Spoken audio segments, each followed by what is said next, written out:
The rain didn't fall that night. It attacked. It came in sideways off the highway, driven by a wind that had no patience for anything standing in its path. It found the gap between a collar and a jaw. It found the tear in a seam along the left shoulder.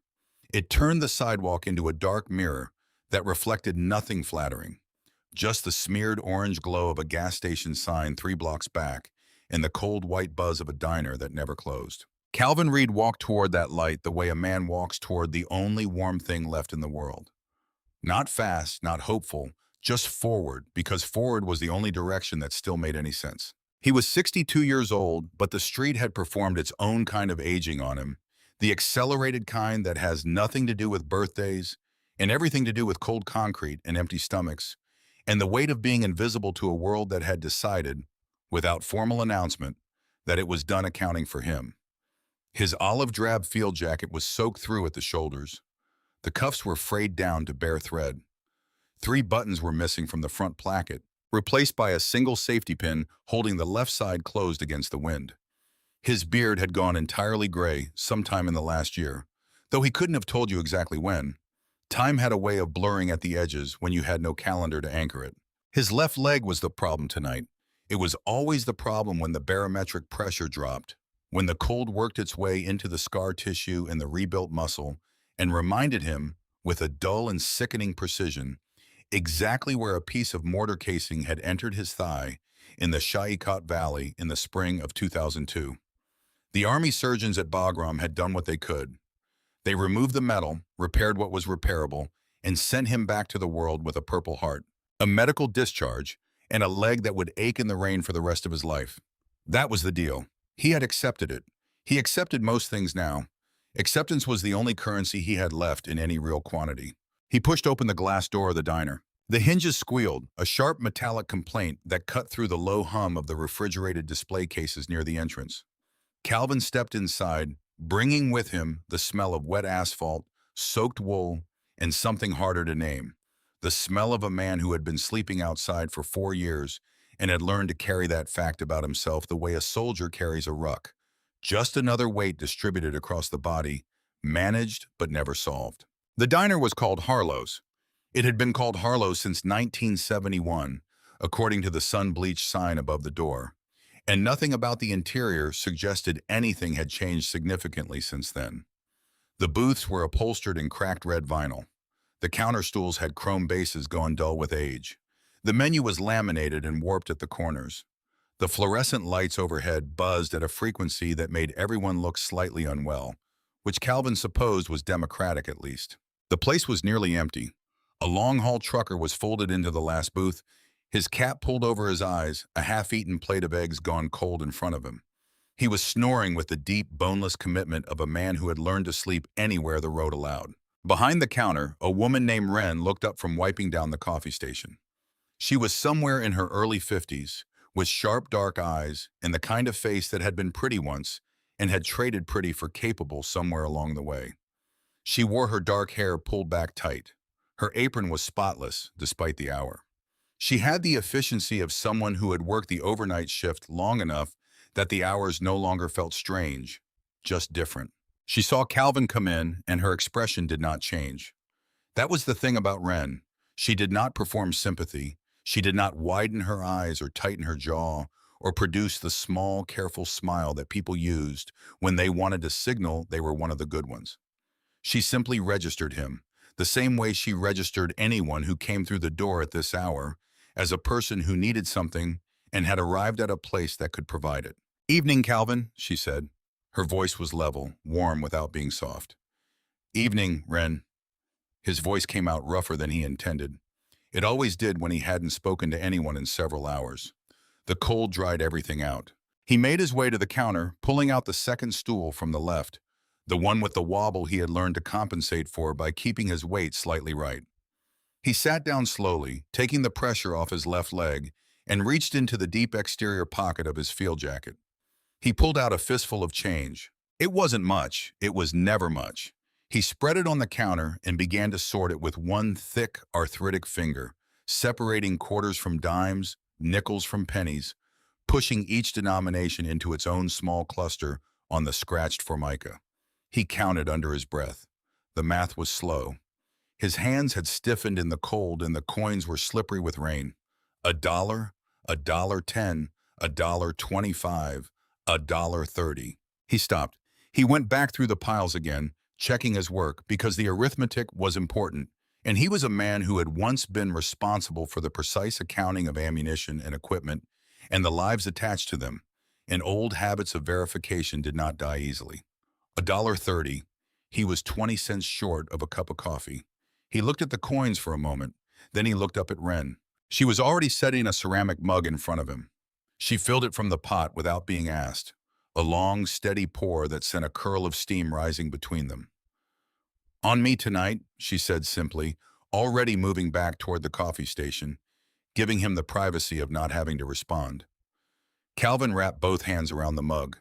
The heat moved into his palms and up through his wrists, and for a moment he just held it, eyes closed, letting the warmth do its slow work on his joints. He thought about the warehouse job. He thought about it most nights, not with bitterness anymore, just with the flat recognition of how things had cascaded. The job had been loading freight, 10-hour shifts on a concrete floor, and his leg had managed it for nearly 2 years before it simply stopped cooperating. The workers' comp claim had been denied. The VA paperwork had gotten lost somewhere in a system that processed human beings with the efficiency of a government bureau running at half capacity, which was to say it processed them poorly and without apology. The apartment had followed the job out the door, 30 days after the last paycheck, with a notice taped to the door in a font designed to be as impersonal as possible. He had not been drunk when it happened. That was the part people always assumed, and he had stopped correcting them. The bottle had been a problem once, a significant one, the kind that cost him his marriage in the early 2000s and a decade of his life in the years surrounding it. But he had put it down. He had put it down the same way he put down other heavy things, through an act of sheer grinding will, one day at a time until the days accumulated into years. He had been sober for 9 years when he lost the apartment. He remained sober now. Sobriety had not saved him from the street, but it had kept him clear-eyed about what the street actually was, which he supposed was its own grim mercy. 4 years. He had been counting. He sipped the coffee. It was burnt and slightly bitter and completely perfect. He was on his second sip when the door banged open. The sound was different from when Calvin had entered. Calvin had pushed the door open carefully, aware of the hinges, aware of the hour, aware of himself as a disturbance in a quiet space. This door opened the way a door opens when the person behind it has never once had to think about how much noise they make moving through the world. It opened like an announcement. 3 of them came in on a wash of cold air and rainwater, shaking their expensive puffer jackets with the careless energy of people who have never been cold in a way that actually mattered.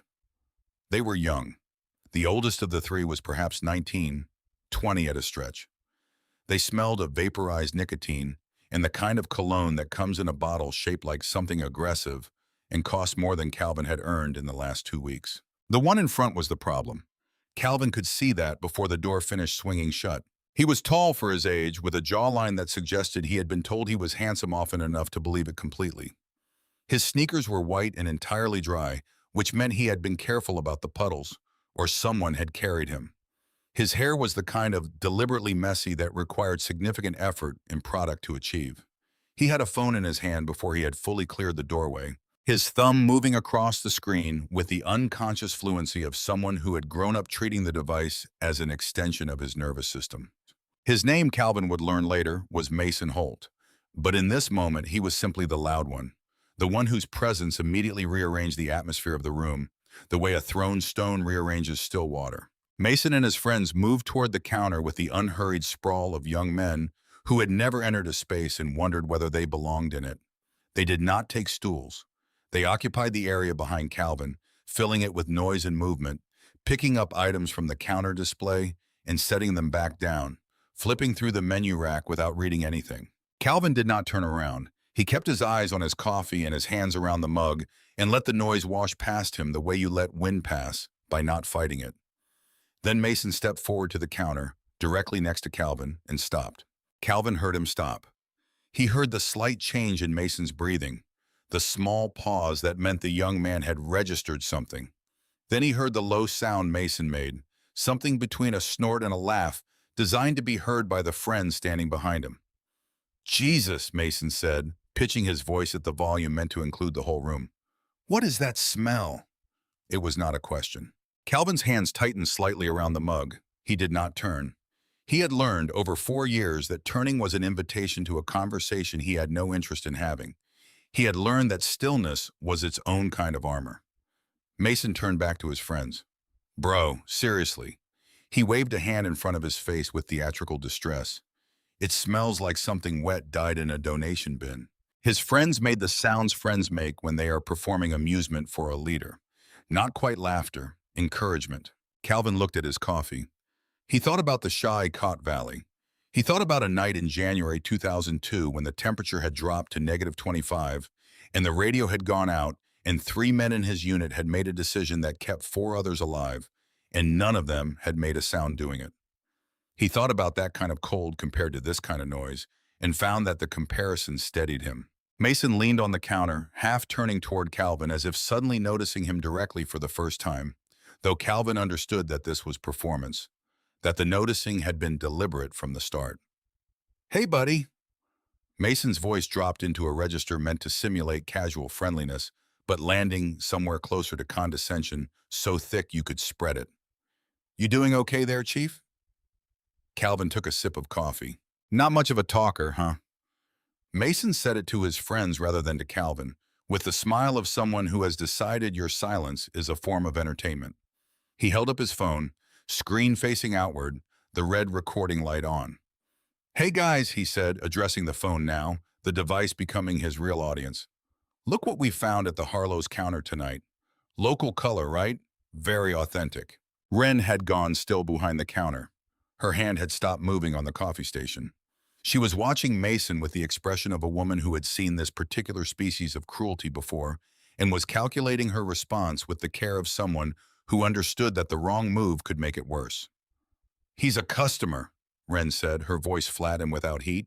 You want something, you'll wait your turn.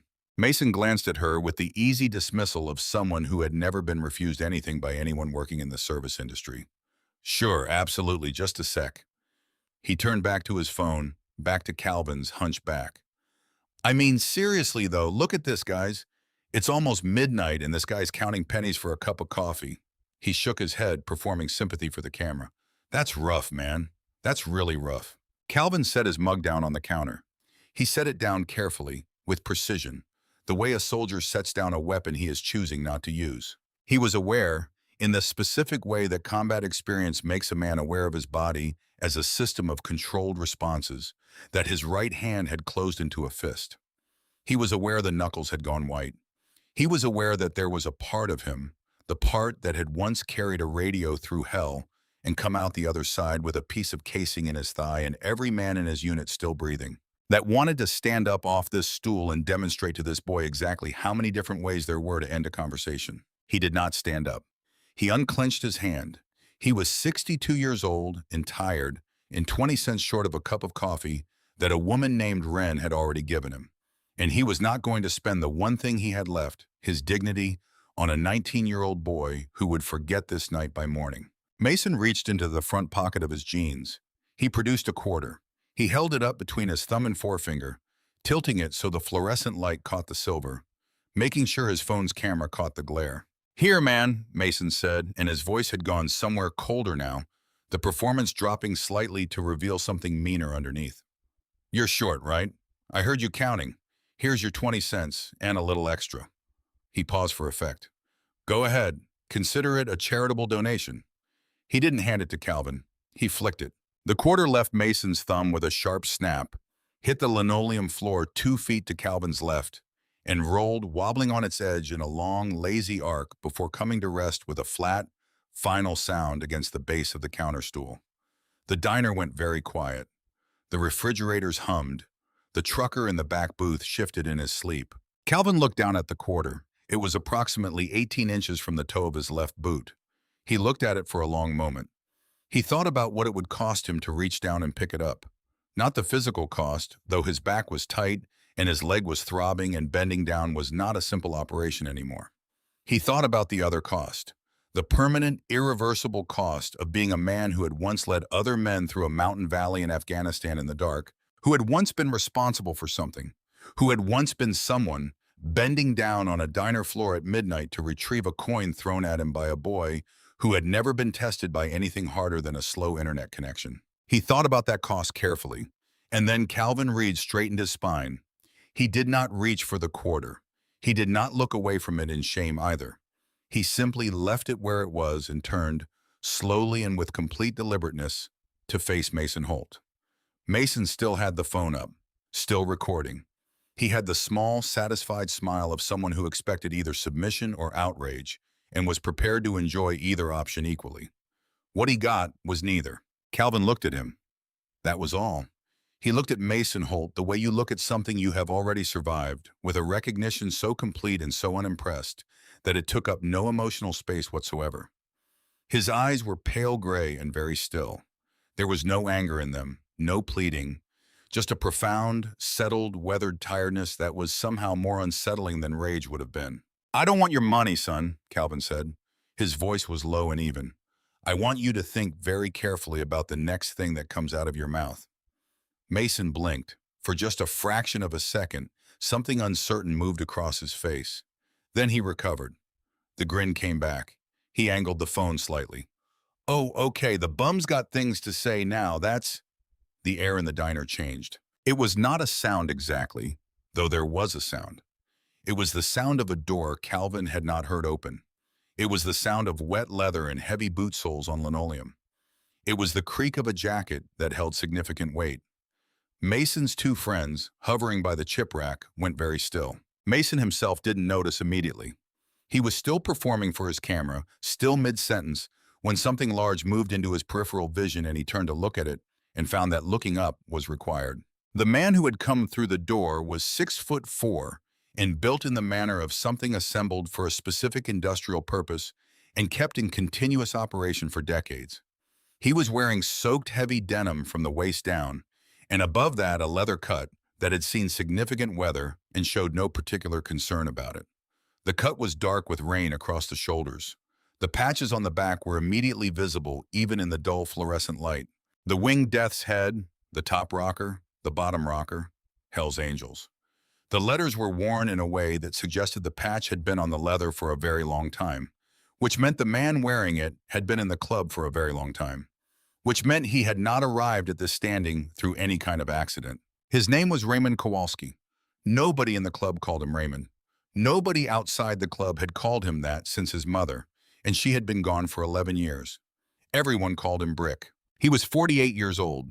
His face was a map of hard weather and harder decisions, framed by a dark beard gone gray at the jaw.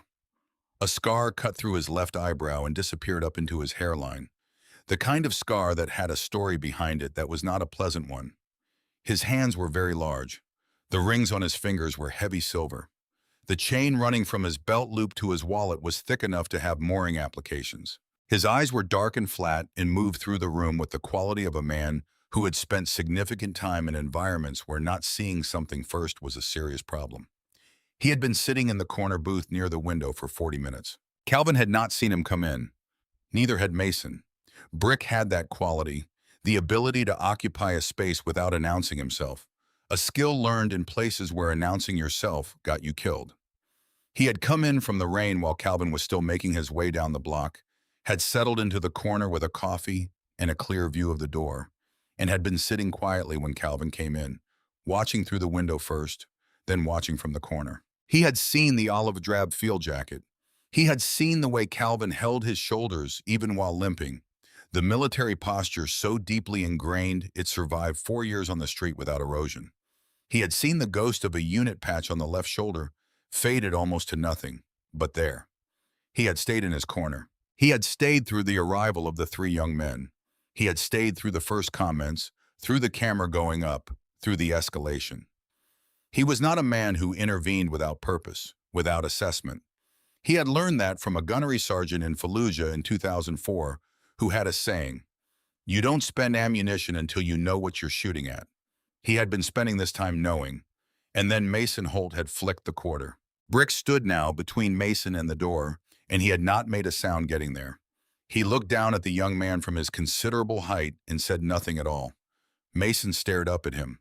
The phone was still in his hand, the recording still running. "Hey," Mason said. His voice had shed several layers of confidence in the last 3 seconds. "Hey man, this is a private conversation." Brick did not respond to this. He looked past Mason over his shoulder at Calvin. He took in the frayed jacket. He took in the rigid posture. He took in the unit patch ghost on the left shoulder. His eyes dropped briefly to Calvin's left leg, to the way Calvin held his weight slightly off it. He looked at Calvin the way one soldier looks at another, with a recognition that had nothing to do with rank or branch and everything to do with the specific shared understanding of what it costs a human being to do the things both of them had done. Then Brick looked down at the floor, at the quarter resting against the base of the counterstool. Then he looked at Mason. "Pick it up," Brick said. His voice was very quiet. It was the kind of quiet a large engine achieves at idle, the kind that makes you aware of the power being held in reserve. Mason's jaw moved. "What?" "The quarter," Brick said. "You threw it. Pick it up." "I was giving it to him. I was—" "Pick it up off the floor," Brick said, "or I'll help you." The second option was delivered without any change in tone or volume, which made it significantly more credible than if he had shouted it. Mason looked at his friends. His friends had discovered that the far wall of the diner held a great deal of visual interest and were studying it with focused attention. Mason looked at Ren. Ren's expression had achieved a stillness that communicated neither hope nor concern. She had seen how this was going to end approximately 90 seconds ago. Mason looked at Calvin, who was watching the scene with the expression of a man who has set down a heavy pack and is not in any particular hurry to pick it back up. Mason looked at Brick. He looked at the flat, dark eyes. He looked for the bluff in them, the performance, the anger that could be reasoned with or outlasted or redirected. He didn't find any of those things. He found something much simpler and much harder to negotiate with. He found a man who meant exactly what he said and had absolutely nothing to prove by saying it. Mason Holt's knees bent.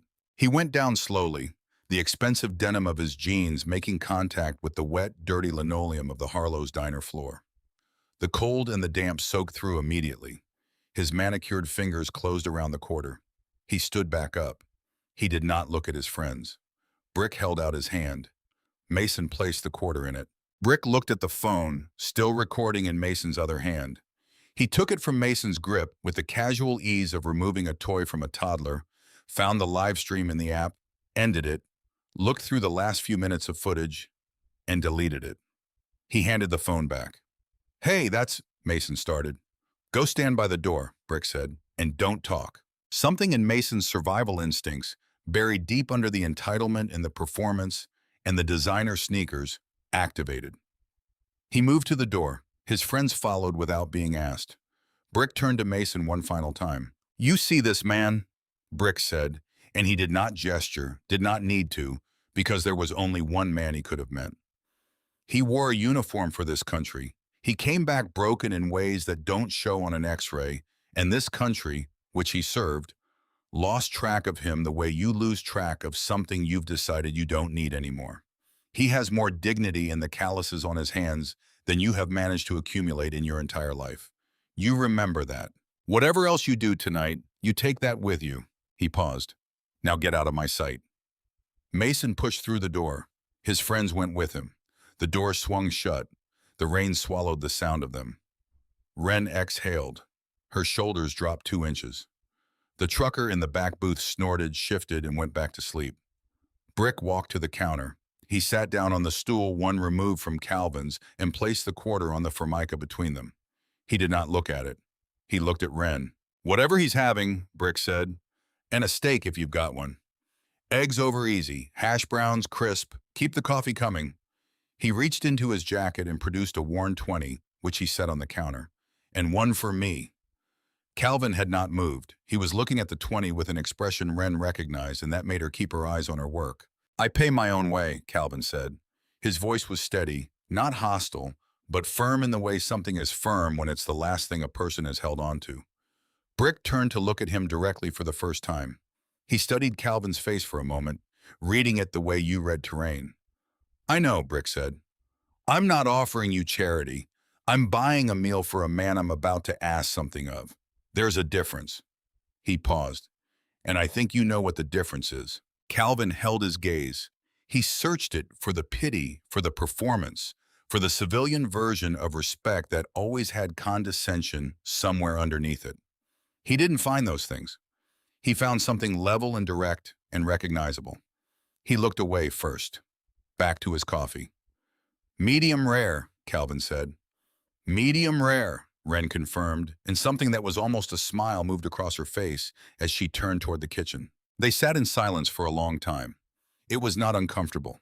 It was the silence of two people who had learned, in different uniforms and different theaters, that words were expensive and should not be spent carelessly. Brick drank his coffee. Calvin drank his.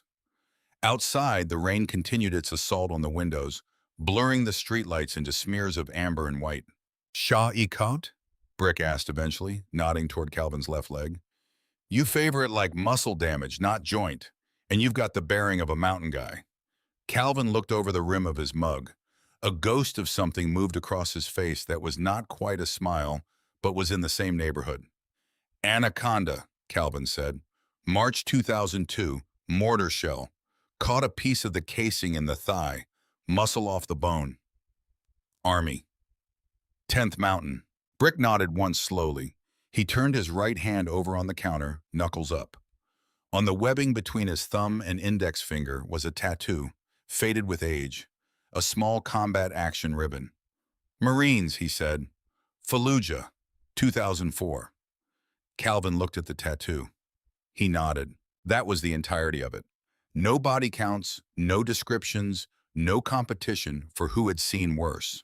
The credentials had been exchanged with the economy of two men who understood that the things they were referencing were not stories to be told at a diner counter, but weight that had been distributed across their bodies for decades and would remain distributed there until the end. Wren brought the food. The steak was enormous and imperfect and sizzling, swimming in dark juice. The egg sat beside a serious quantity of hash browns that had been left on the flat top long enough to achieve something close to structural integrity.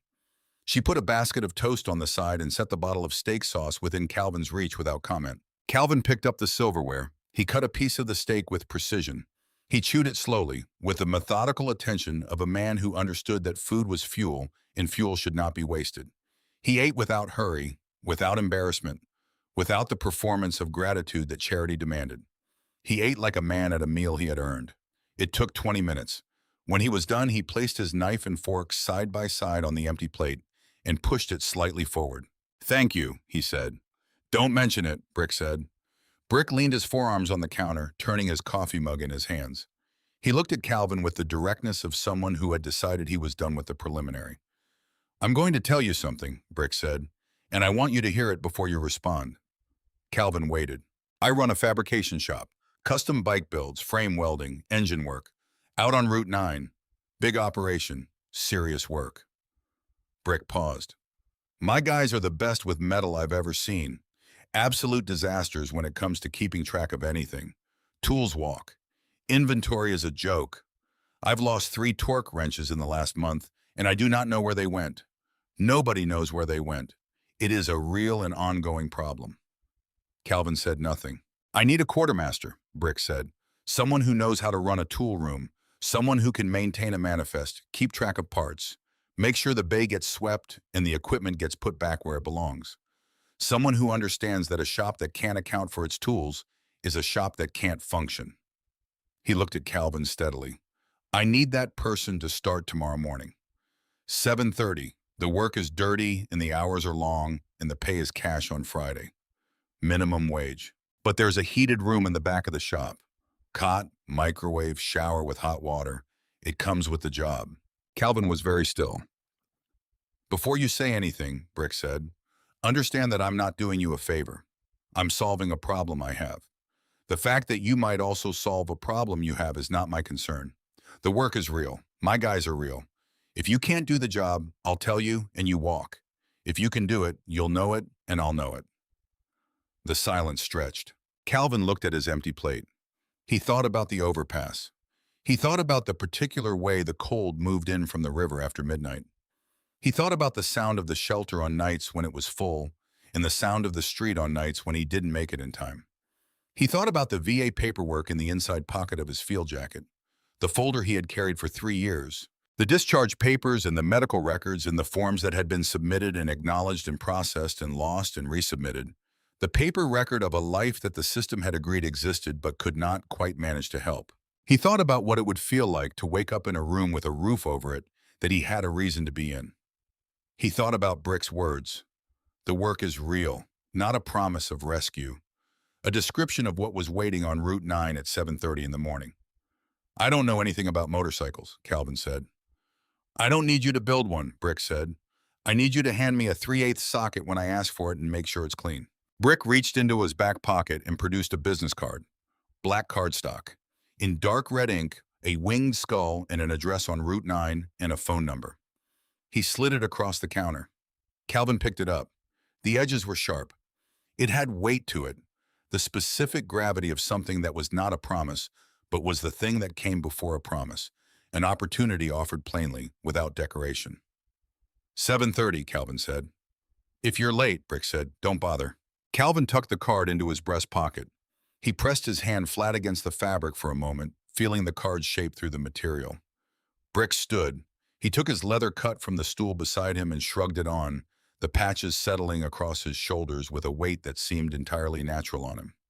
Good coffee, Wren, he said. Keeps the lights on, Wren said, not looking up from the counter she was wiping. Brick walked to the door. He pushed it open. The cold came in for a second, and then the door swung shut, and through the large plate glass window, Calvin watched the big man cross to a blacked-out motorcycle at the curb, throw a leg over it, and start the engine. The sound was enormous, even muffled by glass and rain. It rattled the window in its frame. Then the taillight pulled away from the curb and disappeared into the dark. The diner settled back into its quiet. Calvin sat for a moment longer. He finished the last of his coffee. He set the mug down on the counter with the same precision he had used all his life for things that deserve care. He stood up slowly, taking the weight on his right leg first before distributing it, an old routine. He zipped his field jacket. He adjusted the collar. Night, Calvin, Wren said. Night, Wren. He walked to the door and pushed it open and stepped out into the rain. The wind hit him immediately, finding the gaps in his collar, the tears in his seams. He pulled the jacket tighter. He stood for a moment on the wet sidewalk. In his breast pocket, against his sternum, he could feel the edge of the black card through 2 layers of fabric. He began to walk. The same streets, the same dark, the same throbbing left leg. But something in his stride had shifted. Some subtle recalibration of purpose that a person who knew what to look for might have noticed, and a person who didn't would have missed entirely. He was not wandering. He had somewhere to be at 7:30. In the diner parking lot, in a dark SUV with the engine off and the windows beginning to fog, Mason Holt sat alone. His friends had gotten impatient and called a ride 20 minutes ago. He had told them to go ahead. He watched Calvin Reed walk away down the wet sidewalk until the old man's silhouette dissolved into the rain and the dark. He watched the space where Calvin had been for a long time after that, the way you watch an empty doorway when you are trying to understand what just walked through it. He did not start his engine until there was nothing left to see. Calvin Reed arrived at the Route 9 fabrication shop at 7:29. He had walked 4 miles in the dark to get there, leaving the overpass at 5 in the morning while the cold was still at its worst, moving through streets that were quiet except for the occasional delivery truck and the distant bark of a dog with strong opinions about the hour. His leg had been bad from the first block, stiff with cold and damp, and he had worked it loose over the first mile the way he always did. Not by slowing down, but by maintaining his pace until the tissue warmed and the ache shifted from sharp to manageable. Manageable was not the same as gone, but manageable was enough. He had found a gas station bathroom 3 miles out and used it to clean up as thoroughly as the facilities allowed. Cold water from a steel sink, paper towels. He was not going to walk into a man's shop looking like he had slept under a highway overpass, even if he had slept under a highway overpass. The shop was a large cinder block building set back from the road behind a gravel lot that held 3 vehicles and a row of motorcycles under a corrugated metal awning. The building had no windows on the front face, just a massive rolling bay door and a smaller entrance door to its left, both painted flat black. Above the bay door, in letters that had once been red and were now a weathered rust orange, were the words Kowalski Fabrication. Below that, in smaller letters, Custom Builds. Framework, engine service. Calvin stood at the entrance door and knocked 3 times, the way you knock when you mean it. The door opened after approximately 4 seconds. Brick was already dressed for work. Dark denim, a thermal shirt with the sleeves pushed to the elbows, heavy boots. He looked at Calvin. He looked at his watch. He stepped back and opened the door wider. 7:29, Brick said. I said I'd be here, Calvin said. Brick moved aside. Calvin walked in. The shop was enormous inside. The kind of space that swallowed sound and gave it back changed. The ceiling was high enough to accommodate a lift, and there were 2 of them, both occupied, a stripped frame on one and a near-complete custom build on the other. The floor was raw concrete, stained dark with decades of oil and grease and the specific residue of serious mechanical work. Steel work tables ran along the left wall, covered in parts in various states of assembly. Welding equipment stood along the right wall next to a cutting table and a metal brake. At the far end of the shop, beyond the main work area, was a wall of steel shelving in a state of organized chaos, tools distributed across it by some system that existed only in the minds of the people who had put them there, if it existed at all. 2 floor drains, 8 overhead fluorescents, 2 flickering. The smell was exhaust and cutting fluid in the particular sharpness of fresh weld, an iron and ozone smell that Calvin had always found oddly clean despite what it suggested. 3 men were already in the shop. They looked up when Calvin entered. None of them spoke. The first was a compact, heavily tattooed man in his 30s, working at the near bench with a set of calipers, measuring something with an attention that suggested he did not enjoy being interrupted. He glanced at Calvin and went back to his work. His name was Perch, Calvin would learn, short for something nobody used. The second was younger, perhaps 25, with the rangy build of someone who had grown up doing physical work and had simply never stopped. He was under the lifted frame on the first rack, examining the underside with a trouble light. He looked at Calvin for slightly longer than Perch had, with an expression that was not hostile, but was certainly not welcoming. His name was Lyle Maddox. The third man was the one Calvin noticed most, which was a significant statement given that Brick was also in the room. He was seated on a stool near the far wall with his arms crossed and his boots flat on the floor, in the particular stillness of a man who has decided to form an opinion and is waiting for the evidence to confirm it. He was in his late 50s, with a face that had been heavily weathered and a gray beard cropped short and eyes that were a sharp, assessing blue. He wore his cut with the ease of someone who had been wearing it for a very long time. The patches on his chest indicated seniority in the chapter that Calvin could read without understanding the specific vocabulary, the same way you can read military rank on a uniform even in an unfamiliar branch. His name, as Brick introduced him with the economy of someone who did not feel introductions required decoration, was Aldous Decker. Decker looked at Calvin the way a man looks at a structural element he suspects is not rated for the load being placed on it. He did not extend a hand. He did not nod. He simply looked, filed what he saw, and returned his gaze to the middle distance. Brick walked Calvin to the back of the shop. Past the main work floor, through a doorway without a door, was the tool room, approximately 12 by 14 feet, a single overhead light, a pegboard wall that had once had an outline system for hanging tools but had long since been abandoned, 3 steel shelving units, 2 rolling tool cabinets, and a workbench along the back wall. On the floor in the corner, a cardboard box full of loose drill bits, a shop manual for an engine model discontinued in 2009, half a can of penetrating oil with the lid not fully replaced, and a torque wrench sitting openly on top of one of the cabinets with no case and no indication of when it had last been calibrated. Calvin stood in the doorway and looked at it. "I know," Brick said from behind him. "This took effort," Calvin said. "You don't get to this level of disorder by accident." 4 guys, 8 years, nobody assigned to care about it, Brick said. "Everything in this room has a home. Nobody remembers where the homes are.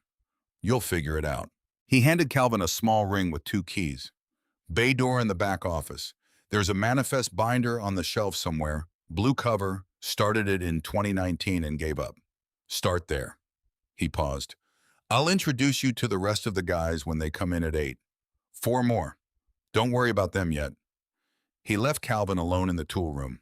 Calvin stood in the center of the space and turned a slow circle, looking at each wall, each shelf unit, each cabinet, the way you look at terrain before you start moving through it. He was looking for the logic underneath the disorder, because disorder always had logic underneath it. the ghost of a system that had once functioned and had gradually been abandoned, not out of malice, but out of the accumulated pressure of busy men with priorities that lay elsewhere. He found the manifest binder on the second shelf of the middle unit, behind a box of assorted fasteners and under a rain jacket that belonged to no one in particular. He opened it. Whoever had started it had done so with reasonable intentions.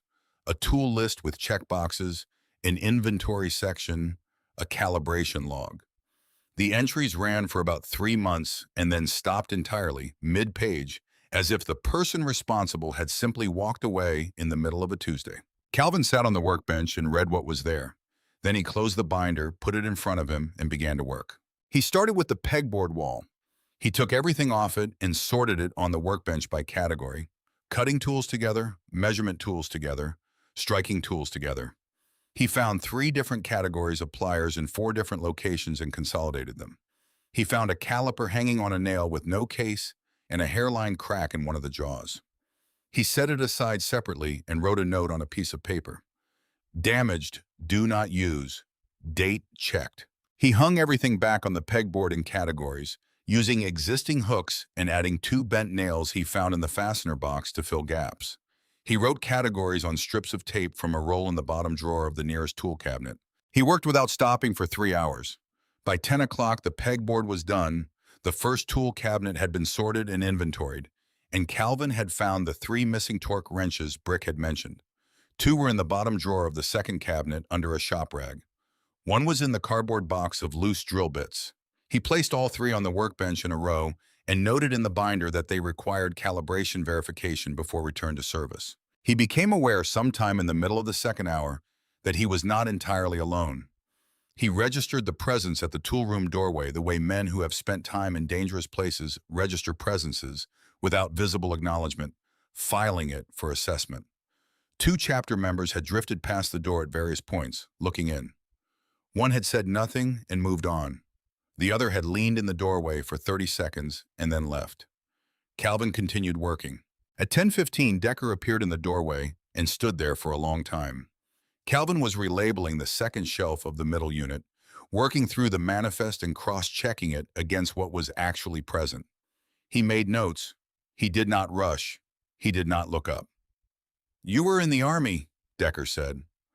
It was not a question. "10th Mountain," Calvin said without stopping his work. "I know what the patch looks like," Decker said. Calvin looked up then. He met Decker's blue eyes directly. "Then you already knew the answer," he said. Decker's expression did not change.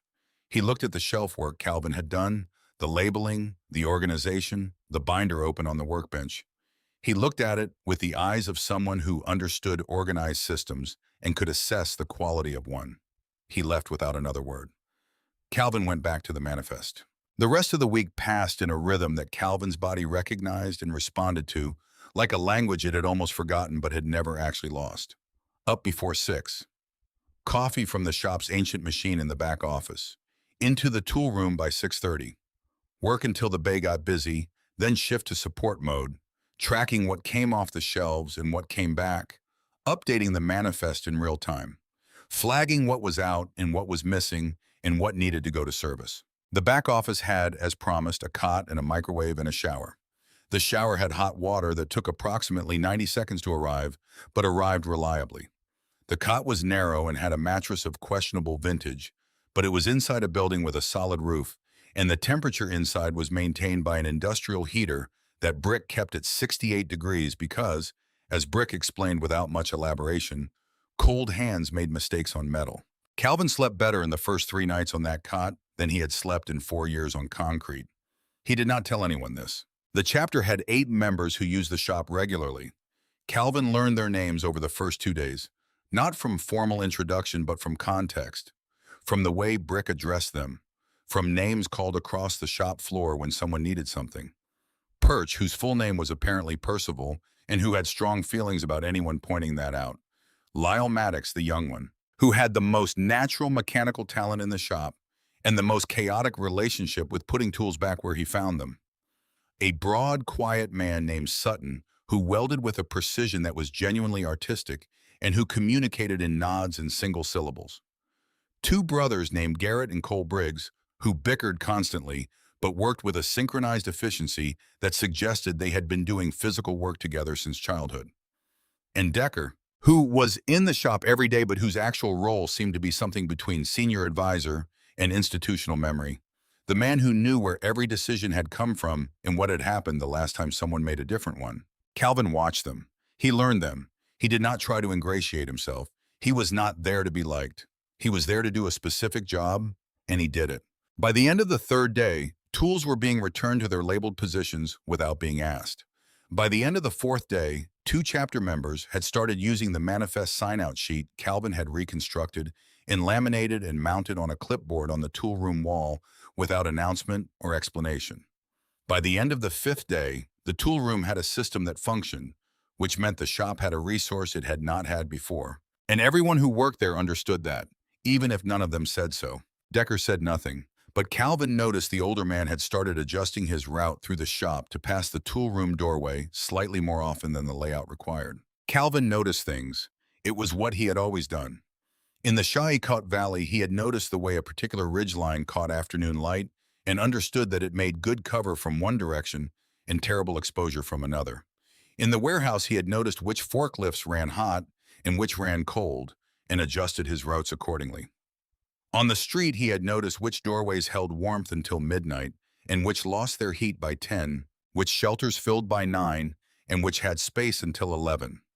Noticing was not a skill he had developed. It was something closer to a reflex, installed so deeply it operated below conscious thought. He noticed Lyle Maddox, not immediately. The young man was talented and chaotic in roughly equal measure, and the chaos read, in the first few days, as the ordinary entropy of a person who had never been taught that order was a form of respect for the people around you. Calvin had seen it before. He did not judge it. He simply corrected for it in his systems, building in margin for the tools Lyle was most likely to return late or in the wrong location. But by the end of the first week, there was something else that Calvin could not resolve into a clean explanation. Lyle's chaos had a pattern. Most people who were disorganized consistently, across all tasks and all contexts. Lyle was disorganized with tools, with paperwork, with the bay cleanup schedule, but he was not disorganized with his own bench. His personal workspace was maintained with a care that stood in direct contrast to his relationship with shared resources. And twice in the first week, Calvin had observed Lyle spending time in the tool room at moments when the rest of the shop was occupied elsewhere. Not taking things out, not putting things back, just being in the room, which had no reason to bring anyone there who wasn't looking for a specific tool. Calvin noted this. He did not yet know what it meant. He placed it in the category of things requiring more data before they became conclusions. On the Saturday morning of his second week, Calvin arrived at 6:15 and found Brick already in the bay, sitting on a stool near the large tool cabinet along the wall. Not working. Sitting. With the stillness of someone who has been sitting there long enough that sitting has become the purpose rather than the pause before something else. Calvin read the room and kept walking toward the tool room. He had learned in 2 weeks that Brick's stillness was not an invitation to conversation. It was a pressure system, self-contained, and you waited for it to produce weather rather than trying to predict it. Brick spoke before Calvin reached the tool room door. "There's $2,400 missing from the shop account," Brick said. His voice carried the flat quality of information being stated rather than processed. "Cash float. Kept in the lockbox in my office. I counted it Thursday night. Gone sometime between then and this morning." Calvin stopped. He turned around. Brick was looking at him, not with accusation in the conventional sense, with assessment. The same look he had used in the diner, reading terrain. Calvin held the look.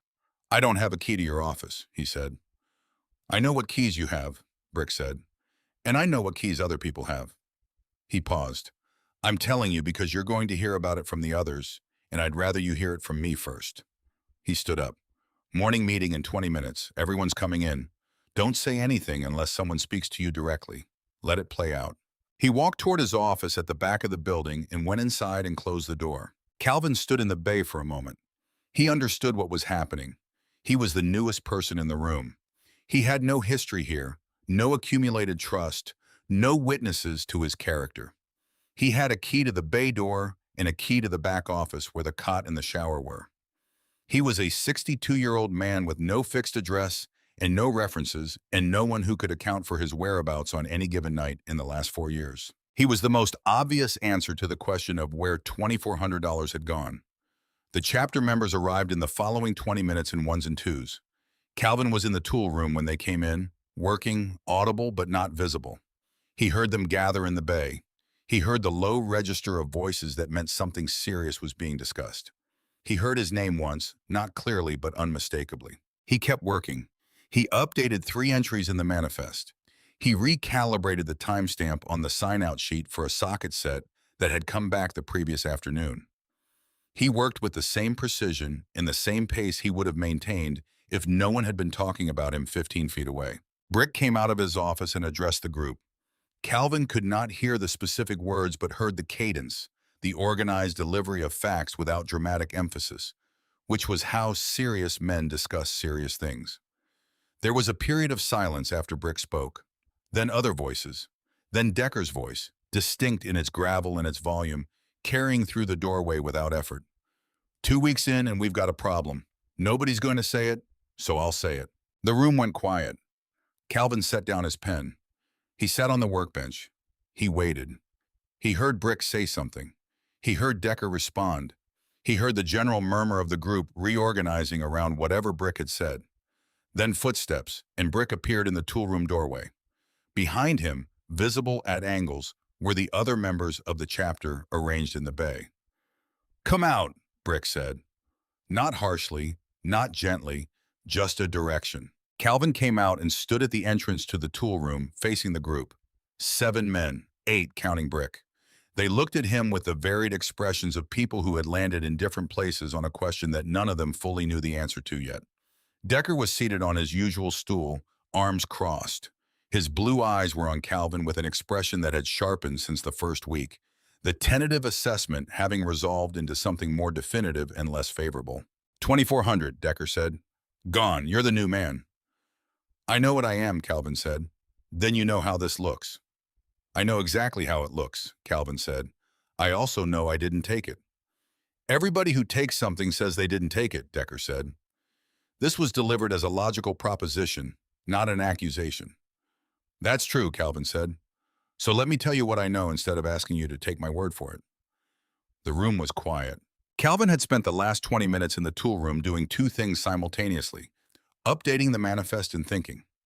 Not about how to defend himself, about the pattern he had been observing for the last week and a half. About Lyle Maddox's presence in the tool room at moments that did not require it. About the lockbox in Brick's office and who would know it was there and what would be in it. About the spare key. There was a spare key to the back office. Calvin had known about it since his 3rd day, because Brick had mentioned it in passing while showing him the layout of the building. It had been in the tool room, in the middle drawer of the second rolling cabinet, behind a box of miscellaneous hardware. Calvin had logged it in the manifest on his first full pass through the room. He had not moved it because it was not his to move. He had simply documented its existence and its location. But 2 days ago, doing his daily inventory, he had noted that the middle drawer of the second cabinet was slightly out of alignment with the others. Not much, perhaps a 1/4 of an inch. The kind of detail that registered for Calvin Reed and would have registered for virtually nobody else in the building. He had opened the drawer, the key was still there. But the cardboard box it sat behind had been moved. Someone had opened the drawer, moved the box, taken the key, replaced the box imperfectly, and returned the key. Or had not returned the key and had replaced something key-shaped that was not the key. Calvin had compared what was in the drawer to the description in his manifest. The key on the ring in the drawer was a brass Yale key with a green rubber cap. His description in the manifest said brass Yale with green rubber cap. But the key in the drawer had a small scratch on the bow that Calvin had noted in his initial inventory because he noted everything, and the key currently in the drawer did not have that scratch. It was a different key that looked the same. Someone had made a copy. Calvin explained all of this in the bay. He explained it plainly, without embellishment, in the sequence he had observed it. He explained the manifest entry, the drawer misalignment, the scratch on the original key that was no longer present on the key currently in the drawer. The room was very quiet by the time he finished. He looked at Lyle Maddox. Lyle was standing against the far workbench with his arms at his sides. He was 25 years old, and he was not a good liar, which Calvin had also noticed in the first 2 weeks, because people who are not good liars have a specific tell that is not about their face, but about their body, the way weight shifts when a person is holding something they don't want to hold. Lyle's weight was distributed wrong. The room followed Calvin's eyes to Lyle. Lyle said nothing for 5 full seconds. Then he said, "That's a lot of speculation from somebody who's been here 2 weeks." "It is," Calvin agreed. "Check the key in the drawer against your manifest description, Brick." Serial scratch on the bow, noted on day 3 of inventory. The key in the drawer right now doesn't have it. Brick turned and walked to the tool room. He was gone for less than a minute. When he came back, his expression had not changed in any visible way, but something had shifted beneath it, the quiet reorganization of a man updating a significant calculation. He looked at Lyle. Lyle's weight shifted again. "I needed it," Lyle said. His voice came out smaller than he had intended it to. "I was going to put it back. I've got a situation. I've got people I owe, and they're not patient people." "You were going to put it back," Decker said. He said it without a question mark, which made it sound considerably worse. Lyle looked at the floor. Brick told Lyle to go to the back and wait. The flatness in his voice was total. Lyle went. 2 of the other members went with him, not restraining him but accompanying him in the manner of men who have decided that independent movement is no longer appropriate. The room reorganized. Decker uncrossed his arms. He looked at Calvin. He did not apologize. Calvin did not expect him to. Apology was not the language spoken here, and Calvin had not spent 2 weeks establishing himself as a man of dignity in order to require an apology from someone who had stated a logical position based on the available evidence. What Decker did instead was stand up from his stool and walk to the tool room door. He stood in the doorway for a moment, looking at the organized shelves, the labeled sections, the manifest binder open on the workbench. 3 years we've been losing tools," Decker said, without turning around. "Nobody could figure out the system." "There wasn't one," Calvin said. "No," Decker said, there wasn't." He walked back to his usual position in the bay, sat down on his stool, picked up what he had been working on before the morning meeting, and went back to work. Calvin went back to the tool room.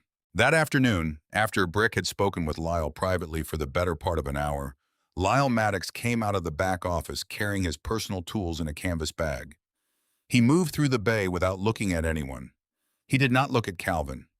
He walked to his motorcycle, strapped the bag to the back, and rode out of the lot without stopping. The bay door came down behind him. Nobody watched him go for long. There was work to do. Calvin was sitting at the workbench updating the manifest when he heard the sound of the bay door rolling up from the side lot. He checked his watch. It was not time for a delivery. He put the pen down and walked to the bay. Through the open entrance door, he could see a portion of the gravel lot outside. He could see a figure standing at the edge of the lot. Young, tall, standing with his hands in his jacket pockets, not moving toward the building, just standing. The hair was different from the diner, flatter, less constructed. The expensive sneakers had been replaced by something ordinary. No phone in sight. Mason Holt. He was looking through the open bay door at the interior of the shop, and from his angle, Calvin understood he could see Calvin standing near the toolroom entrance. They were looking directly at each other across 30 feet of gravel and concrete. Calvin had seen that stillness once before, through the rain-fog glass of a diner window, in the posture of a boy who had stayed in his car long after his friends were gone. Mason did not wave. He did not speak. He made no gesture that communicated anything specific. He stood there for a long moment, looking at Calvin Reed in a way that was entirely different from the way he had looked at Calvin Reed across a diner counter with a quarter in his hand and a camera running. Then he turned and walked back toward the road. Calvin watched him go until Mason had cleared the end of the gravel lot and disappeared around the edge of the building. Then he went back inside. He stood at his workbench for a moment without picking up his pen. He put it in the same category where he had put other things requiring more data before they became conclusions. He picked up his pen and went back to the manifest. That evening, after the shop had emptied and the bay door had come down and the lights in the main work area had been cut, Calvin was in the tool room doing end-of-day inventory when he heard footsteps in the bay. He looked up. Decker was standing in the tool room doorway. He had his cut on and his keys in his hand, which meant he was leaving and had stopped here on the way to the door, which meant this was not an accident. Calvin waited. Decker looked at Calvin for a moment with the assessing blue eyes that had been sizing him up since the first morning. Then Decker extended his right hand. Calvin looked at the hand. He reached out and took it. The handshake was brief and firm and entirely without warmth in the conventional sense, which somehow made it carry more weight than warmth would have. Decker released his hand. He turned and walked toward the bay door. Calvin heard him unlock it, heard it roll up briefly, heard him go out, heard it come back down. The shop was quiet. Calvin stood in the tool room with the inventory clipboard in one hand and looked at the organized shelves around him, the labeled sections, the manifest binder, the row of calibrated torque wrenches in their cases, the pegboard with its outlines and its tools hanging where they belonged. He had been here 11 days. He had a place in the room. He had not asked for it, had not performed for it, had not negotiated for it. He had simply done the work that was in front of him, done it precisely and without complaint, and the room had made space for him the way a good structure makes space for a load-bearing element. Once it demonstrates, it can carry the load. He turned off the tool room light and went to the back office. He took a shower, the hot water arriving after the usual 90 seconds, and stood under it until the ache in his left leg had subsided from sharp to dull. He put on the clean shirt he had bought from a Goodwill 4 blocks away the previous Friday, using $7 from the first partial advance Brick had placed on his workbench Thursday afternoon with no ceremony and no explanation, simply as an acknowledgement that working people required resources and that Calvin was now a working person. He sat on the edge of the cot. He reached into the breast pocket of his field jacket, hanging on the hook behind the door, and took out the folder, soft and worn at the creases from years of folding and unfolding. Inside were his discharge papers, his medical records from Bagram and from Walter Reed, and the VA claim forms. 3 sets, because the first set had been lost and the second set had been lost, and Calvin had made copies of the third before submitting them. On the advice of a man at a shelter who had worked in federal administration for 20 years before his own slide began. He opened the folder and looked at the papers. He did not read them. He knew every line. He just looked at them in the way a person looks at documentation of their own life, for the verification that the life had happened, that it was recorded somewhere outside his own memory, that the evidence existed. He closed the folder and put it back. He lay down on the cot. The heater hummed. Outside, the November wind moved along the roofline, looking for gaps. He thought about the VA office on Clement Street. He had passed it twice in the last 4 years and had not gone in because going in required a fixed address for correspondence and a phone number for callbacks, and he had not had either. He had a phone now, a prepaid one Brick had placed on the workbench alongside the advance without comment, and he had the address of the shop, which was a real address, a building on a road with a number, the kind of address that a government form would accept. He thought about this carefully, the way you think about a door that has been locked for a long time when you suddenly find yourself holding a key. Tomorrow he would be here at 6:15. That was enough. That was, in fact, considerably more than enough. He closed his eyes. The heater hummed its steady, reliable note. The wind found nothing to get into. Calvin Reed slept. The Monday after the Lyle Maddox situation settled, Calvin came in at 6 and found the shop empty except for the sound of the heater and the smell of coffee someone had started before leaving the night before. He poured a cup and took it to the tool room and stood in the doorway looking at the shelves. Everything was where it belonged. He had been thinking about this, about the fact that everything was where it belonged, in the specific way that a man thinks about something when he is trying to understand whether he can trust it. 4 years on the street had taught him to hold good things loosely, because good things in that life had a way of resolving into their component problems without warning. The warm doorway that got locked, the shelter bed that went to someone who needed it more, the job lead that turned into a disconnected number. He had learned not to grip, but the tools were where he had put them. The manifest was current. The chapter had not asked him to leave. Decker had shaken his hand. He drank his coffee and opened the binder and began the day. 3 weeks passed in the rhythm he had come to rely on. The shop was loud and purposeful and smelled of things that meant work was happening. Calvin ran the tool room with the same precision he brought to everything, and the shop's efficiency improved in ways that were measurable if you knew what to measure and invisible if you didn't, which meant the chapter members felt the difference without necessarily being able to articulate it. Tools were available when they were needed. Calibrated instruments were calibrated. Nothing was lost. Perch had started leaving him coffee in the mornings, not with ceremony, just a full cup on the workbench when Calvin arrived, already poured, already the right temperature. Calvin drank it and said nothing, and Perch never mentioned it, and it continued. Sutton, the quiet welder, had begun stopping in the tool room doorway when he needed a specific instrument and asking for it by name rather than looking for it himself. Not out of laziness, but out of the recognition that Calvin would know exactly where it was and could produce it in 10 seconds. This was, in the vocabulary of men who communicated through function rather than sentiment, a statement of trust. The Briggs brothers had stopped taking tools without signing them out after Calvin had, on day 9, produced the manifest and walked Garrett Briggs through exactly which 3 items were currently unaccounted for and when they had last been logged. Garrett had retrieved them from his truck without comment. Cole had started signing out his tools the following morning. Calvin noted all of this without attaching too much to it. He was building something here. He understood that. He also understood that what he was building was not his, that he was a man who had arrived at someone else's structure and was making himself useful within it, and that the structure could change or close or decide it no longer had room for him, and that his job was to do good work for as long as the work was available and not to need more than that. He told himself this on most mornings. He was not entirely sure he believed it anymore. It was a Wednesday in late November, 4 weeks into his time at the shop, when he found the envelope. He had been doing a full reorganization of the bottom shelf of the third storage unit, the one against the back wall of the tool room that held legacy parts and old manuals and the miscellaneous accumulation of a shop that had been operating in the same location for 8 years. Most of what was on the bottom shelf did not belong in the tool room at all, had migrated there through the natural drift of objects in a space without custodial attention. And Calvin had been meaning to address it since week 1, but had prioritized the active tool inventory first. He was pulling items off the shelf one by one, sorting them into categories on the floor, when his hand found something that had slid into the gap between the back panel of the unit and the wall. Not a tool. Paper. He worked his fingers into the gap and pulled it out carefully. A standard white letter envelope, the kind available in any office supply aisle, no writing on the front. The flap not sealed, just folded over. Calvin held it for a moment. Then he opened it.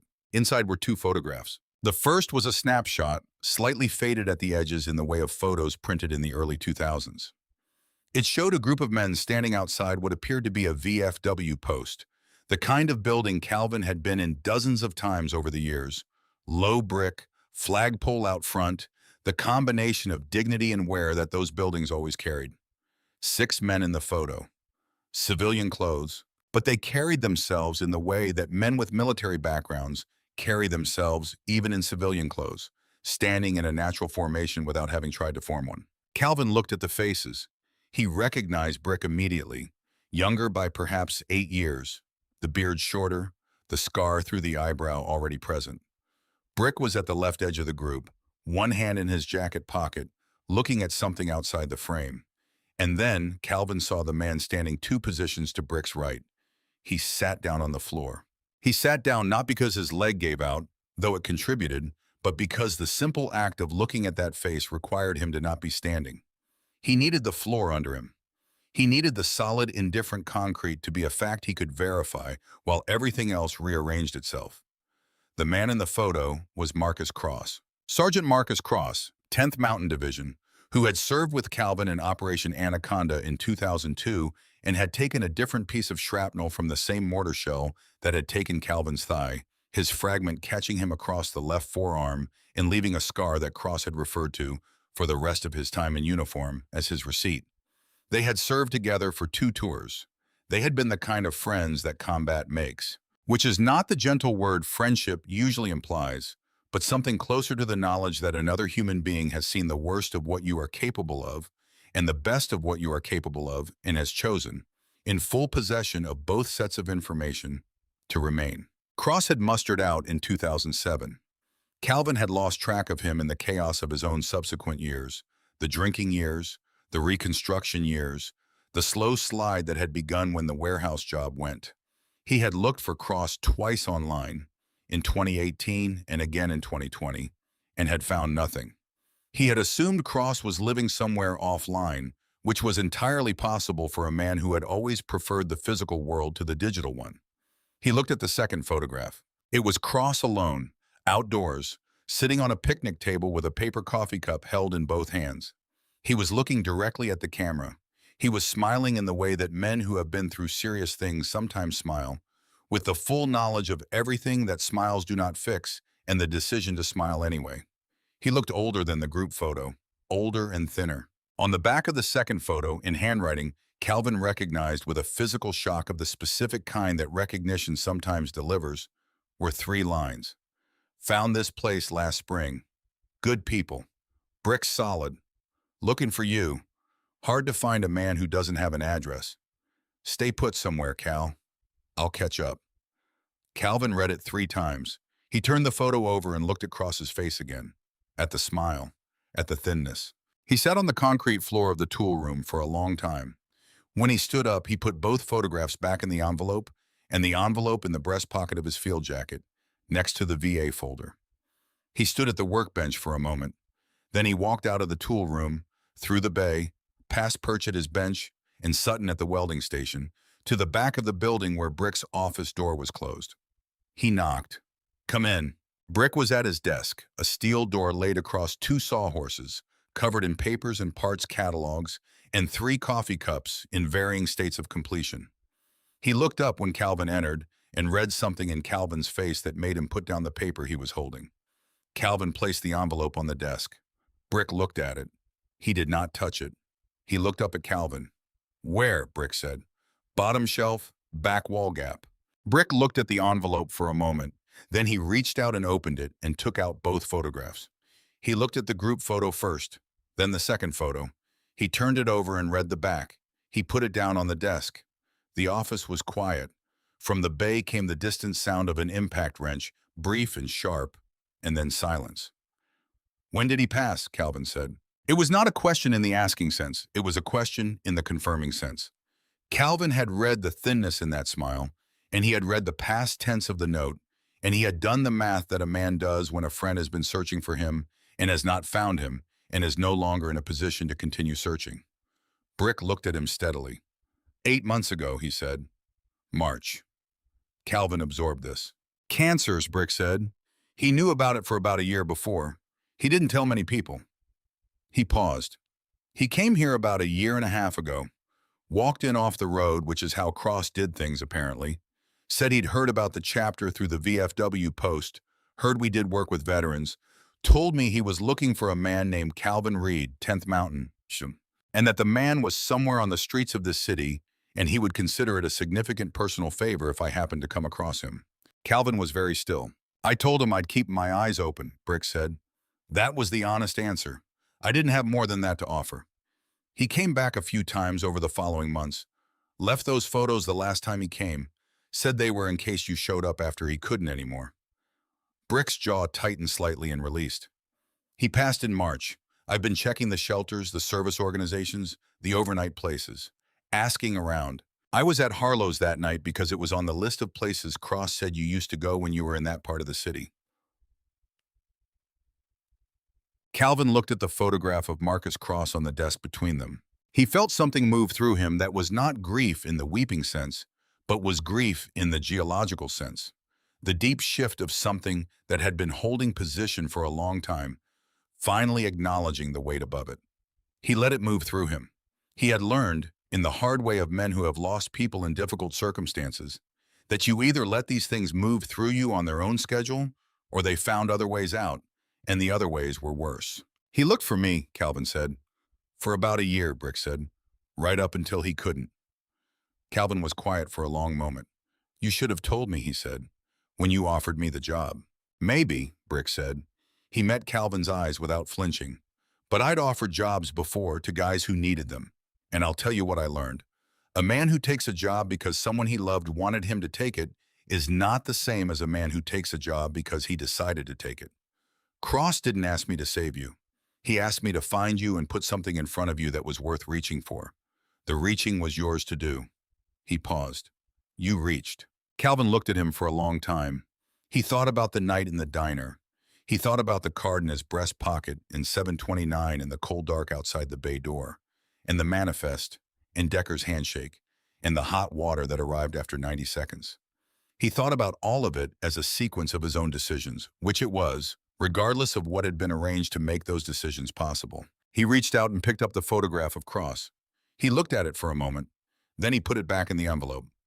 "I'm going to keep this," he said. "It was left for you," Brick said. Calvin put the envelope in his breast pocket. He straightened his jacket. He looked at Brick. There were things he might have said. He considered them and set them aside in the manner of a man who has learned that the things most worth saying are often most appropriately expressed by continuing to do the work. "I'll be in the tool room," Calvin said.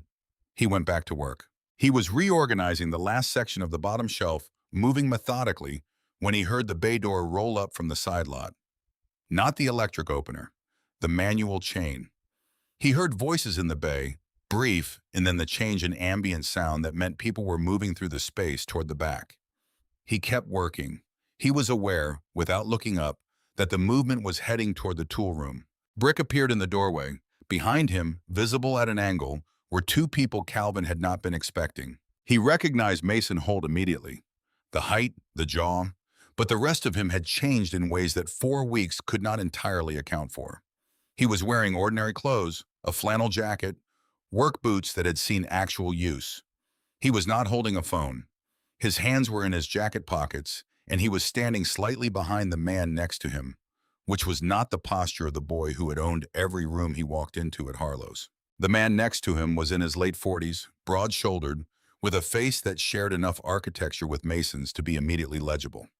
He was wearing a canvas work coat and carrying a paper bag from the bakery 2 blocks from the shop that Calvin passed every morning on his route in.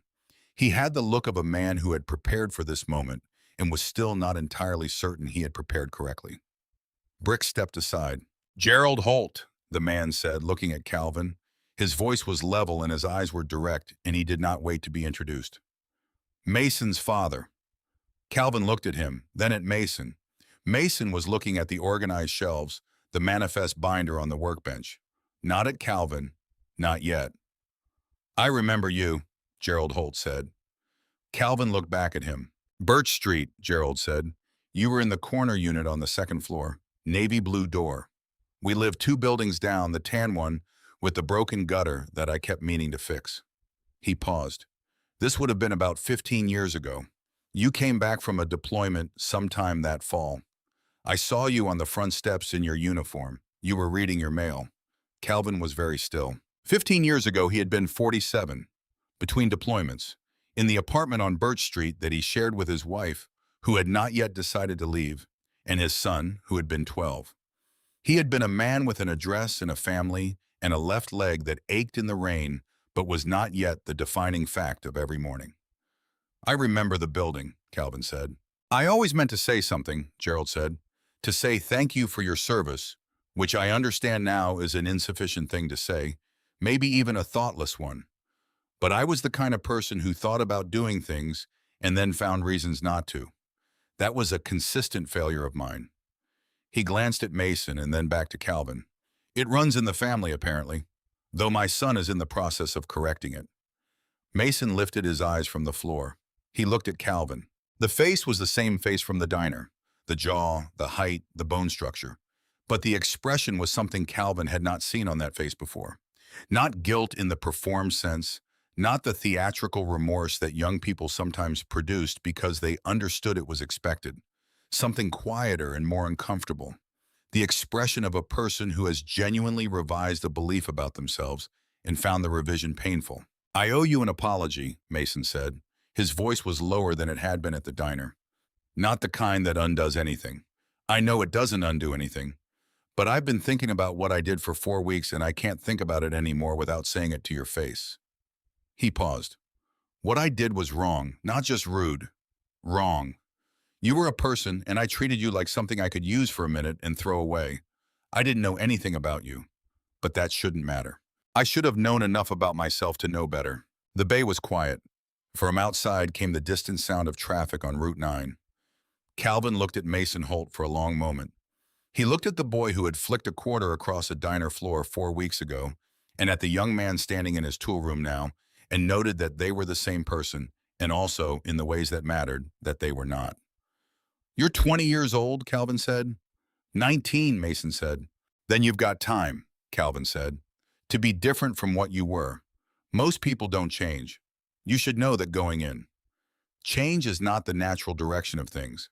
It requires a specific kind of effort that most people decide, somewhere along the way, is more trouble than it's worth. Paused. The fact that you're standing here tells me you've started the effort. Whether you maintain it is going to be a question you answer every day for the rest of your life. There's no moment where it's finished. Mason nodded. There was nothing else to say, and he had the sense to understand this. Gerald set the paper bag on the corner of the workbench. I brought something, he said, which was a simple thing and therefore the right thing. Calvin looked at the bag. Thank you, he said. Gerald Holt looked at Calvin with the expression of a man who has arrived somewhere he should have arrived a long time ago and is reckoning quietly with the distance. Is there anything you need, he said. I want to ask that plainly without it sounding like charity. I have a lawyer, one who handles VA claims specifically. Pro bono work, veterans cases. If your paperwork is in the system and it's stalled, he can move it. Calvin looked at him. I've got my own paperwork, Calvin said. I've been carrying it for 3 years. Then let him look at it, Gerald said. That's all I'm asking. You decide what to do with his opinion. Calvin was quiet for a moment. He was measuring this offer the way he measured everything, against what it would cost him. Not in money, but in the harder currency of obligation and pride, and the careful architecture of self-sufficiency he had been rebuilding piece by piece. He thought about the envelope in his breast pocket. He thought about Marcus Cross sitting on a picnic table with a paper cup, smiling with the full weight of everything he knew, writing on the back of a photograph. Stay put somewhere, Cal. I'll catch up. He thought about what staying put required. Give me the name, Calvin said. Gerald produced a card from his coat pocket. Just a name and a number. He set it on the workbench next to the bakery bag. Calvin picked it up. He put it in his pocket. Gerald offered his hand. Calvin shook it. Mason offered his, and Calvin shook that too. And what passed between their hands in that exchange was not forgiveness in the formal sense, but something more durable. The acknowledgement that a line had been drawn and a different line was being started, and that what happened on this new line was yet to be written. They left. Calvin heard the bay door and then silence. He stood in the tool room for a moment. He opened the bakery bag.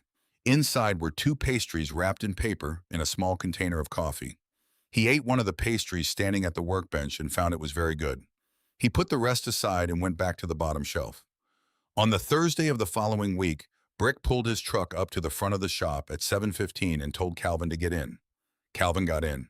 They drove across the city for 40 minutes without significant conversation, which was not unusual. Brick drove the way he occupied most spaces, with a settled, competent quiet. Calvin watched the city through the window, the neighborhoods changing as they moved from the industrial corridor around Route 9 into the denser residential sections, then into the older parts of the city center, where the buildings were taller and the streets narrower, and the traffic lights had accumulated decades of small damage that no one had quite gotten around to fully repairing. The VA regional office on Clement Street was a federal building in the way that federal buildings of its generation always were. Functional to the point of austerity, a flag out front and a metal detector inside, and fluorescent lighting that achieved the same frequency as the lights at Harlow's Diner. It was busy.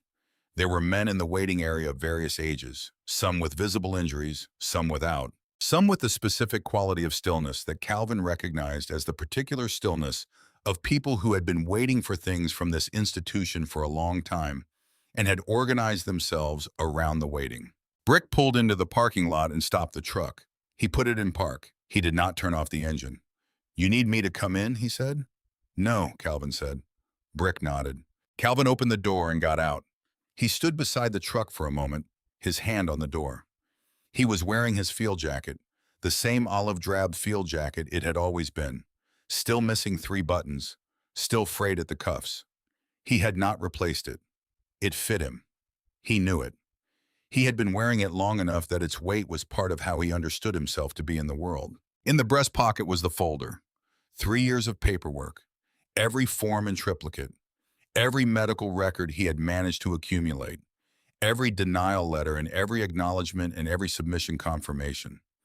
He also had the name of Gerald Holt's lawyer, who had called him 2 days prior and spoken with the directness of someone who understood federal bureaucracy as a system to be navigated rather than appealed to, and who had told Calvin that his case was not complicated, but had two procedural errors in the second submission that had caused it to be categorized incorrectly, which was why it had been stalled rather than processed, and that correcting this required his physical presence at the regional office with the original documentation.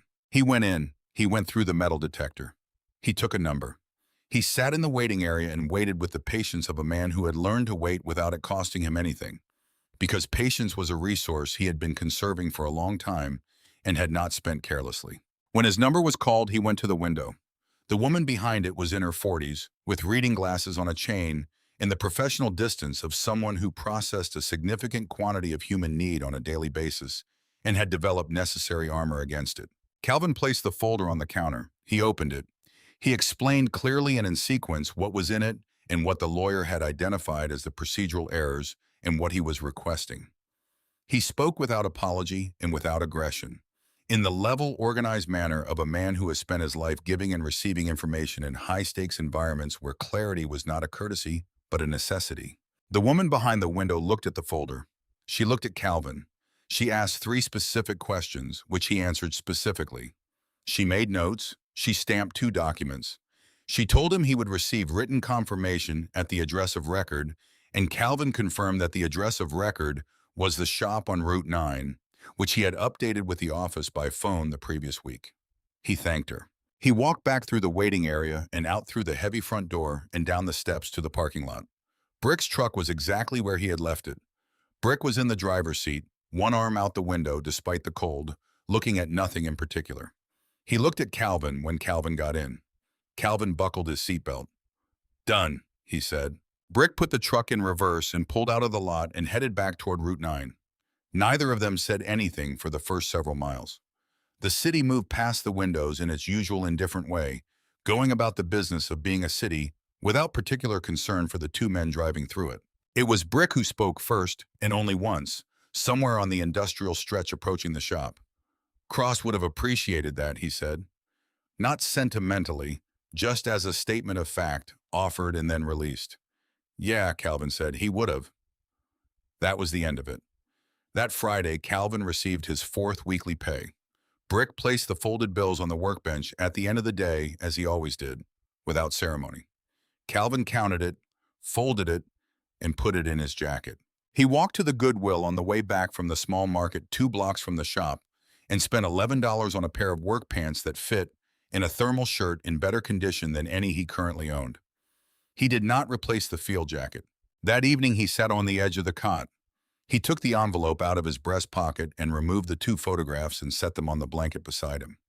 He looked at the group photo first, at the line of men outside the VFW post, at Brick's younger face, at Marcus Cross standing 2 positions over with his arms loosely at his sides. Then he looked at the second photo, at Cross alone on the picnic table with his paper cup and his smile that knew everything and smiled anyway. Calvin looked at it for a long time. He thought about what it meant to be looked for. He had spent 4 years on the street understanding himself to be someone who had fallen out of the world's accounting, someone who no longer appeared on any register of things that mattered to other people. Not because anyone had decided this deliberately, because the systems that connected people to each other required addresses and phone numbers and regular appearances in fixed locations, and he had had none of those things, and so he had become, simply and without malice, invisible. Cross had looked for him anyway. Without an address, without a phone number, without a fixed location, had walked into a motorcycle shop off a state highway and asked a stranger if he knew a man who was somewhere in the city, and had left photographs in case the answer eventually turned out to be yes. Had kept looking right up until looking was no longer something he could do. He had stayed in the search until the search was taken from him. Calvin reached into the breast pocket of his jacket and took out the prepaid phone Brick had left on the workbench 6 weeks ago without explanation. He had used it for the VA office and for the lawyer, and for 2 calls to the service organizations he had been connected to through the shelter system, updating his contact information. He had not used it for the number he had been carrying in his memory for 2 years. The number he had asked a man at a shelter to write down from an online search in 2022, in which he had memorized and then not called. Because calling required a phone, and calling also required a version of himself that felt entitled to make the call. He looked at the phone now. He thought about what Brick had said. The reaching was yours to do. He thought about Marcus Cross on a picnic table, thinner than he should have been, smiling anyway, writing 3 lines on the back of a photograph with the specific hope that the photograph would find its way to the right set of hands. He thought about Decker's handshake in the toolroom doorway. He thought about the 4 Fridays of folded bills, earned and counted and folded with the satisfaction of work accounted for. He thought about the VA documents stamped and filed and awaiting confirmation at an address that was real. He thought about the back office with the solid roof and the heater that ran all night at 68 degrees. He thought about the sum of all of it, what it added up to, what kind of man it allowed him to be. He dialed. It rang 3 times. Each ring was its own separate moment, distinct with weight. He was aware of his left leg. He was aware of Marcus Cross's photograph on the blanket beside him. He was aware of the heater and the roof and the 4 weeks of work in the manifest binder and the stamp on the documents at the VA regional office and the folded bills in the pocket of his field jacket. He was aware of himself as a man with a fixed address and a working phone and a reason to be somewhere at 6:15 in the morning. He was aware that this was not everything, but he was also aware that for the first time in 4 years, it was enough to build from. The 4th ring began, and then it stopped. There was a silence, the silence of a call being answered, the brief held breath moment before a voice.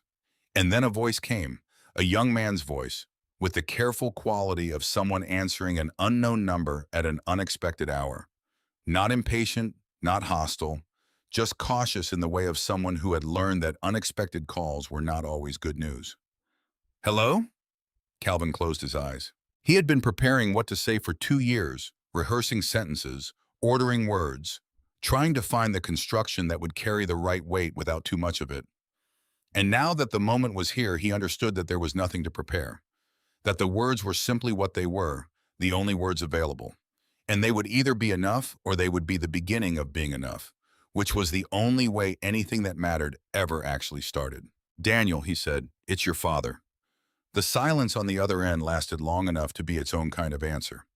Not a door closing, something else entirely. The sound of a person on the other side of a very long distance doing the same quiet recalibration that Calvin was doing on his side of it, revising in real time a belief about what this particular night had held for them, finding that it held something they had stopped expecting without having entirely stopped wanting. 1 breath. 2. "Dad," Daniel said. Outside the back office window, the November wind moved along the roofline of the Kowalski fabrication shop on Route 9 and found nothing to get into. The flag at the end of the lot snapped once in the dark and went still. The gravel lot was empty and quiet under a sky that had finally stopped raining, the clouds thin and breaking apart at the edges, a few stars showing through where the breaks were widest. Inside, the heater ran its steady, reliable note, holding the room at 68 degrees against everything the night had to offer. On the cot in the back office, with the photograph of Marcus Cross on the blanket beside him, and the manifest binder on the desk, and the tools in the tool room hanging in their labeled places on the pegboard, and the VA paperwork stamped and filed at the regional office on Clemens Street, Calvin Reed sat with the phone pressed to his ear and talked to his son. He did not know what would come next. He did not know if the VA confirmation would arrive without further complication, or whether Daniel would want to see him, or whether the morning would bring something he had not anticipated. He did not know these things, and for once he did not spend energy trying to calculate them. He knew that he had somewhere to be at 6:15. He knew that the work would be there when he arrived, and that the tools would be where he had put them, and that the coffee would be on the bench, left by a man named Perch, who never mentioned it and never would. He knew that Marcus Cross had looked for him for a year, right up until looking was something he could no longer do, and that Calvin Reed had been found. That was enough. That was, he thought, as his son's voice continued on the other end of the line, speaking carefully at first and then less carefully, the specific warmth of a voice that has been missed by the person hearing it, a great deal more than enough. Calvin Reed sat in a room with a solid roof and talked to his son, and outside the stars continued to appear in the breaks between the clouds, one by one, The way things that have always been there sometimes become visible again when the conditions that were obscuring them finally begin to clear.